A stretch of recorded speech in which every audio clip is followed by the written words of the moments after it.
नमस्कार, मैं हूं गिरिजेश वशिष्ठ। बातें बहुत हैं, कहने को बहुत है और करने को बहुत है, लेकिन कुछ बेसिक चीज़ें जो हम भूल जाते हैं, जो हमारी ज़िंदगी में बहुत असर डालती है, जिनको हम नज़रअंदाज कर देते हैं, उन चीज़ों पे आज मैं बात करना चाहता हूं। हमारे इस मुल्क में आज अगर आप कहीं जा रहे हैं, किसी चौराहे पर, किसी गली पे, किसी मोड़ पे, पुलिस वाला पकड़ के अगर आपको 2 थप्पड़ जमा दे या आपके बेटे को उठाकर थाने ले जाए तो क्या होगा? क्या आप उस पुलिस वाले का कुछ बिगाड़ पाएंगे? और अगर आप उसको सज़ा दिला पाएंगे तो उसमें आपके लिए कितनी आसानी होगी या कितनी मुश्किल होगी? ये और इससे जुड़ी बहुत सारी चीज़ें जो हमारे लिए बहुत अहम हो गई हैं आज की तारीख में, किस तरह से हम लोग और सरकार में गैप बढ़ता जा रहा है, इसके बारे में बात करेंगे। चैनल को सब्सक्राइब कर लें, फिर शुरू करते हैं। नमस्कार, मैं हूं गिरिजेश। बताया कि सरकार अगर चाहे तो कल 30 से 35 रुपये पेट्रोल का दाम कम हो सकता है। जुड़े हैं, कम लोग जुड़े हैं, क्या होगा?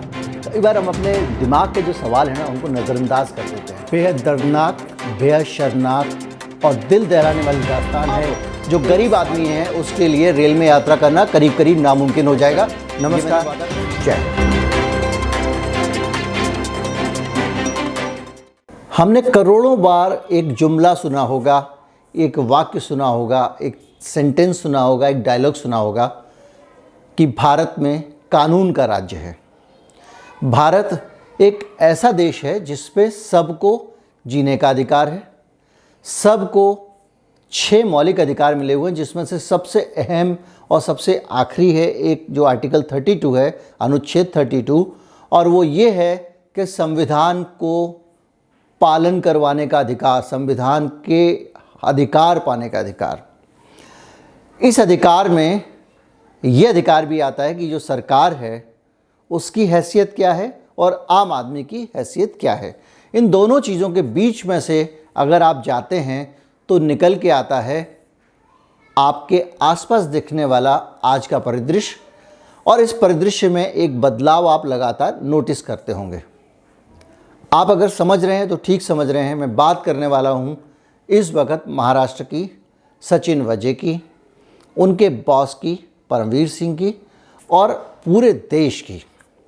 एक सवाल आपके मन में कभी नहीं उठा होगा, आप में से बहुत सारे लोग इस बात को लेकर खुश भी रहे होंगे कि सचिन वाजे जैसे लोग या और दूसरे बहुत सारे एनकाउंटर स्पेशलिस्ट हैं, जिसमें से मैं किसी का नाम और लेना नहीं चाहता हूं इस वक्त, क्योंकि बहुत सारे हैं।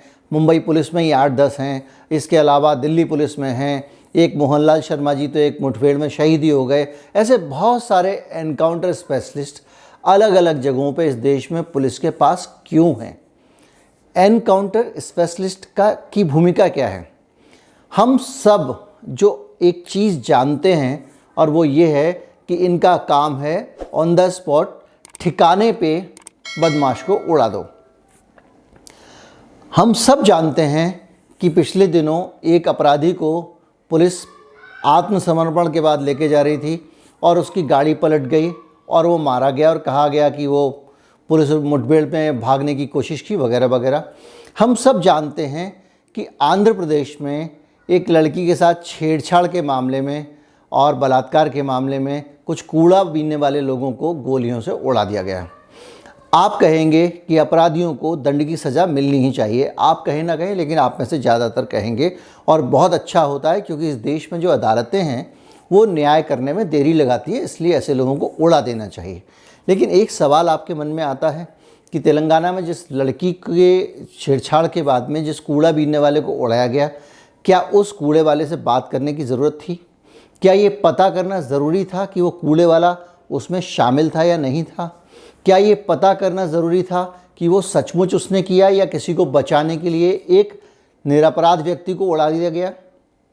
ऐसे सैकड़ों मामले आते हैं, और अब आपके सामने जब ये सचिन वाजे वाली पूरी की पूरी हायरार्की आ रही है तो आपको समझ में आ रहा है कि किस तरह से एनकाउंटर के नाम पे जो सिस्टम है उसने एक पैरेलल कानून के समानांतर एक गुंडा गैंग पाल रखा है, जिससे सरकार और उसमें बैठे हुए नेता जो चाहें वो करवा सकते हैं और करवाते रहते हैं। उदाहरण आपके सामने है, जो आरोप लग रहे हैं उसमें सचिन वाजे जो हैं उसने बाकायदा जाकर अनिल अंबानी के माफ़ कीजिएगा मुकेश अंबानी के का जो घर है अंतीला, उसके बाहर विस्फोटकों से भरी हुई एक गाड़ी रखी। उस गाड़ी को कहाँ जिस व्यक्ति से लिया गया था उस व्यक्ति को मार डाला गया। और ये सारा काम एक आपराधिक कृत्य की तरह किस तरह से उसमें एक आतंकवादी संगठन ढूंढ के झूठा उसका नाम डाल दिया गया। और वो मान के चलिए उस आतंकवादी संगठन के 10-5 आतंकवादी पकड़ के भी एनकाउंटर में बाद में मार देता और उसके नाम पे भी वो कुछ ना कुछ हासिल कर लेता। अगर आपको ये लग रहा है कि ये अकेला एक एनकाउंटर स्पेशलिस्ट है जो इस तरह से आपराधिक काम में व्यस्त था, तो आप गलतफहमी में हैं। क्योंकि पुलिस के जितने भी एनकाउंटर स्पेशलिस्ट होते हैं अलग अलग जगहों पे, उनकी भूमिका ही ये होती है कि आप कानून से इतर जाकर किराए के हत्यारे हैं जिनको सरकार किराया देती है। और सरकार एज ए इंस्टीट्यूशन जो संविधान के मुताबिक चलने वाली सरकार है, वो अगर कुछ करे तो मान्य है। लेकिन इन मामलों में होता ये है कि उस सरकार में बैठे हुए जो लोग हैं, जो नेता हैं, वो सारे के सारे ये काम करवाते रहते हैं। आप कल्पना कीजिए कि इतने सारे लोगों को बिना दोष के ठिकाने लगा देने वाला सचिन वाजे जो है, पहले भी 14 साल वो किसी व्यक्ति को मारकर समंदर में फेंकने के आरोप में ही सस्पेंड रहा है, जिससे उसको वापस नौकरी पे ले लिया गया। जिससे और ये भी कि उसको टारगेट दिया गया था वसूली का। आप सोचिए कि जो गैंग जो दिल्ली के मुंबई के बड़े वाले जो गैंग होते थे, गैंगस्टर्स, दाऊद इब्राहिम, छोटा शकील टाइप के, वो लोग जो उगाही करते थे वो सचिन वाजे करता रहा होगा। और जो लोग उसको पैसा नहीं देते होंगे उनका वही करता होगा जो गैंगस्टर्स करते थे। इस तरह का पूरा जो वातावरण है, जो पैरेलल सिस्टम है, कभी आपने सोचा कि हमारे देश में क्यों है? हमारे देश में क्यों इस तरह से कानून की धज्जियां खुद सरकार उड़ा रही है? क्या ये हमारी अपनी जो देश के लोगों की आज़ादी है उसका कम हो जाना नहीं है? क्यों परमवीर सिंह जैसा एक बड़ा अधिकारी सीधे गृह मंत्री पर आरोप लगा देता है कि वो 1 करोड़ रुपए की वसूली कर रहे थे? अगर परमवीर सिंह सही है और आईएएस अधिकारी के आरोप सही हैं, तो कुछ समय पहले तक यही परमवीर सिंह एक और राजनीतिक विरोधियों को उठा के जेल में डाल रहा था। अर्नब गोस्वामी जैसे पत्रकार को घर से सचिन वाजे के ज़रिए उठवा लिया गया, तब ये अपराधी क्यों थे? अगर मान लीजिए आईएएस अधिकारी सही होते हैं, तो संदीप भट्ट जिन्होंने बहुत गंभीर आरोप लगाए, वो कैसे जो है वो कसूरवार हो गए और उनको क्यों जेल में डाल दिया गया? डीआईजी वंजारा गुजरात के, आपको याद होगा, वो जेल में क्यों डाल दिए गए? कुल मिला के आप अगर देखें, ठंडे दिमाग से सोचें, तो ऊपर के स्तर पे एक नेक्सस चल रहा है, एक आपराधिक गठजोड़ दिखाई देता है जिसमें सारे के सारे बुरे लोग इकट्ठे हो गए हैं। वो सब मिलके एक दूसरे को कम्प्लीमेंट करते हैं। और अब मैं उस उदाहरण में आता हूँ कि जब इस तरह के किसी गैंगस्टर से आपका या आपके बच्चे का या आपके किसी निकट संबंधी का वास्ता पड़ेगा, सड़क चलते अगर एक्सीडेंट भी हो जाए, तो क्या इस मुल्क में आपकी सुनवाई होगी? क्या सुनवाई होनी नहीं चाहिए? क्या आप किसी ऐसे अपराधी को जो आपके साथ बदतमीज़ी करे, चाहे वो पुलिस का कर्मचारी हो, उसको सज़ा नहीं मिलनी चाहिए? क्या आपको इतना सक्षम नहीं होना चाहिए कि कानून के मुताबिक आप उसे सज़ा दिला सकें? क्या आपको इतना सक्षम नहीं होना चाहिए कि आप जब चाहें तब उस व्यक्ति के खिलाफ जा सकें, एफआईआर करा सकें? इस मुल्क में पुलिस एफआईआर वही लिखती है जिसमें उसको सुविधा हो, वरना आप चक्कर लगाते रहिए। अदालत में आपकी सुनवाई हो जाए, बहुत बड़ी बात है, नहीं भी हो गई तो कोई बहुत बड़ी बात नहीं है। लेकिन बात सिर्फ इतनी सी नहीं है।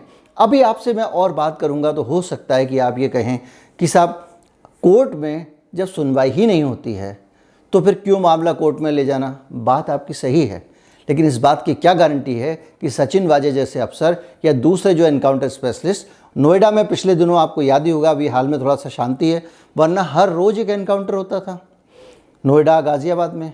उस एनकाउंटर जो होता था उसके पीछे ये होता था कि इस आदमी पर 50,000 का इनाम है, इनामी बदमाश जो है वो एनकाउंटर में पकड़ा गया या कभी कभी मारा जाता था। बाद में पता चलता था कि वो एनकाउंटर जिसके एक दिन पहले ही इनाम रखा गया। इनाम रखने का अधिकार राज्य सरकार ने एसएसपी को दे दिया कि आप जिस पे चाहो 50,000 तक का इनाम रख सकते हो। एसएसपी इनाम रखता था और वो आदमी जो पुलिस वाला था वो किसी को गोली मार के अरेस्ट कर लेता था, जिसको इसका मन करे, जिसको अरेस्ट करने की पुलिस ज़रूरत समझे। वो न्यायाधीश नहीं है, वो हमेशा अच्छी नीयत से गिरफ्तार कर रहा है किसी को, अच्छी नीयत से मुठभेड़ कर रहा है। ये सोचना बहुत बड़ी खामख्याली है, क्योंकि अगर सब जगह पूरा सिस्टम इस तरह से बिगड़ा हुआ और एक आदमी को आप असीम ताकत दे देंगे तो वो क्या करेगा? वही करेगा जो अंबानी के साथ कर रहा था। और कोई बड़ी बात नहीं कि कल के दिन किसी और बड़े नेता, उसके किसी परिवार के सदस्य के साथ ऐसा हो जाए। हमने देखा ही है कैसे ही नारकोटिक्स कंट्रोल ब्यूरो ने एक एक गांजे की पुड़िया पे बड़े बड़े फिल्मी सेलिब्रिटीज़ को उठाया और उनकी पूरी इज्जत की धज्जियाँ उड़ा दी। ये पूरा का पूरा जो सिस्टम है, इसमें जो हमारी व्यक्तिगत स्वतंत्रता है, नागरिक स्वतंत्रता का अधिकार, जो पहला अधिकार है मूल अधिकारों में, वो कहाँ गायब है? ये एक बड़ा सवाल है जिस पे मैं बात करना चाहता था, आप लोगों से कुछ कहना चाहता था, कुछ बताना भी चाहता था, और वो यही बताना चाहता था।